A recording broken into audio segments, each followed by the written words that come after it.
Hey, what up anyone who's watching, this is View with Ice, the channel for anime and TV show related content. And the next video was all about 10 characters that I want to see at full power in One Piece. As we all know, One Piece has a lot of incredible and powerful characters, but there are also a lot of characters whose full potential has not been shown yet, and I just want to talk about a few of them that I am most curious about.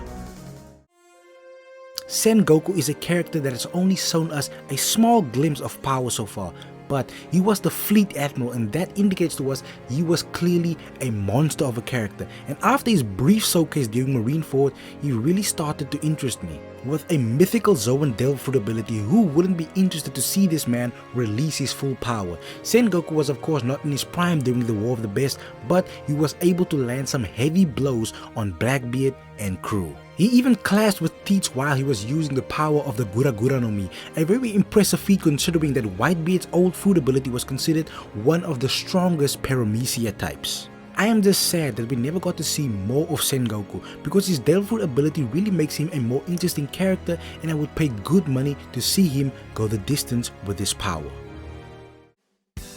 If we were to make a top 20 most badass characters in anime list, I am sure the next one would easily be in the top ranks of that list. Titled as the strongest swordsman in the One Piece world, and someone who so far in the story has just been flexing on others. I know every single one of us in the One Piece community wants this man to showcase the power that gave him such a high title. Unlike a lot of characters on this list, Mihawk has actually been in a few decent fights and classes. His first fight was of course with Zoro, very early on in the Straw Hat's journey, and he made the Straw Hat first mate look like a child in that fight. His best power displays were at Marineford, where he was actually pretty active, being the first person to attack Whitebeard directly. My favorite moment was when he attacked Luffy and at the same time also casually cut down a big iceberg in the background like it was nothing. Now, while all of these moments were amazing, the thing that has bothered me ever since I watched the Marineford arc years ago is that Mihawk never even named one of his attacks. And one thing we all know about anime is that when people don't name their attacks, that just means that is their regular power and they are hiding their true abilities. The hero of the Marines. Who wouldn't be curious about seeing this man in action? The legendary Navy warrior who even rivaled the former Pirate King. Just like most characters on this list, Garp has not really shown us anything in the anime yet. He of course had some cool moments like when he threw cannonballs at the Sunny at the end of Water 7 and Annie's Lobby. Also the time when he punched the colors off Marco during the War of the Best, and the flashbacks where he reformed the head of Don Chinzao. But he hasn't shown us a real fight in the anime yet.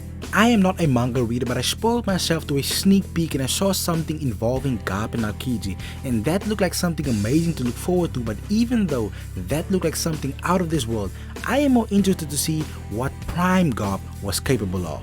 The power that competed with Roger, and one of the powers that was responsible for the ultimate downfall of the legendary pirate Rocks, the battle that earned him the nickname as the hero of the Navy. That is the Garp I want to see. So for now, let's just hope Oda blesses us with some form of flashback and this gives us a glimpse into the prime Monkey D Garp. I know I said I was gonna name 10 characters, but I'll just add Akainu and Akiji as one because I like them both, and this is mainly about what happened on Punk Hazard. Aokiji and Akainu fought for 10 days, using their Delphoid abilities to such a high level that they both changed the landscape and the climate of an entire island. This video is about characters that I want to see go all out, and this is definitely a fight where both of them went to their limits. But the sad thing about this fight is that we never saw it happen. We just saw evidence of the immense power that they possess, but we never really got to see what actually happened. Maybe this will just turn into one of those things we never see, but I am hoping we at least get a sneak peek into a fight that transformed an entire island, because I believe any and every One Piece fan is curious about what really happened between these monsters. Throughout the entire Whole Cake Island arc, Smoothie has only a few standout moments, but it was just enough to make me very curious about this character. With a bounty of 932 million accompanied with very long legs, what guy wouldn't be curious? Aside from the obvious Big Mom, Shuru, Yamato, and Boa Hancock, Smoothie is one of only a few female characters that I know of to be extremely powerful. Although we haven't seen her in a drawn out fight yet, it is very obvious that she is a very powerful character. Her bounty tells us that much, but she is also one of the highest ranking members in the Big Mom Pirates, as she is one of the 3 Sweet Commanders, which includes Cracker and Katakuri, who we both know are highly formidable characters. She also has a pretty decent Devil Fruit ability. It is not one of my favorite powers, but it made a big impression on me when she attacked the Sunny. If Jinbei wasn't at the helm, the Straw Hat Pirates might have lost another ship on their journey. My big wish for Smoothie is for her to fight Boa Hancock in the future. I know it is something random, but we all have fights we wish could happen in One Piece, and this is one of my dream matchups. The first admiral to be officially introduced to us was Aokiji, and he instantly became my favorite admiral from that day on. But after the time skip, a new admiral was introduced for the title of my favorite, and that is Fujitora. Another character who I also liked from the get-go. Now, Fujitora has already had some great showcases of power moments in the Dressrosa arc, but I feel it still wasn't enough. It is very obvious that he is still hiding a large portion of his powers. He is an admiral after all, and he didn't even have any damage at the end of the Dressrosa arc. Yes, one of the strongest Paramecia type Devil Fruit abilities we have seen in the story so far, and I feel his ability to bring down meteors is just a small taste of what this man is actually capable of. I say this with confidence because the last time we saw admirals going full out, an entire island was ruined in the process, and given his Devil Fruit power, Fujitora could do an incredible amount of damage. I know we have Aokiji, Akainu, Kizaru, and Green Bull out there, but amongst them, Fujitora is now my favorite character who has held the position of Admiral.